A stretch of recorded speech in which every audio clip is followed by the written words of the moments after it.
તો આંબાના બગીચામાં નવી ફૂટ આવી ગઈ છે. તો નવા પાનમાં સાથે સાથે થ્રિપ્સ પણ દેખાય છે.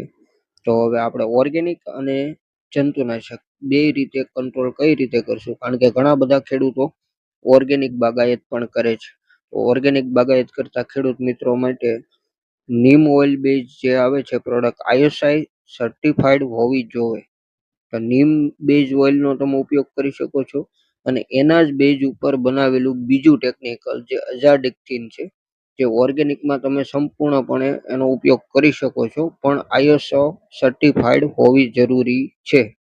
હવે જંતુનાશકમાં વાત કરીએ તો ફિપ્રોનિલ ને ઇમિડા 40% એનો પણ ઉપયોગ કરી શકો છો. પછી ફિપ્રોનિલ 5% જે એસસી ફોર્મમાં આવે એનો પણ ઉપયોગ કરી શકો છો. અને ત્રીજી પ્રોડક્ટ છે એ થાયોમિથોક્ઝાઇમ પ્લસ લેમડા સાઇલોથિન આવે છે, એનો પણ તમે ઉપયોગ કરી શકો છો. જેથી કરી અને થાયોલેમડાનું એટલે કહું છું કે કોઈ પણ જગ્યાએ ડાળનો સુકારો હોય તો સુકારામાં સારું એવું એમાં રિઝલ્ટ મળશે. હવે આવા જ વિડીયો બનાવતા રહીશું. લાઈક, ફોલો, શેર અને સબસ્ક્રાઇબ કરી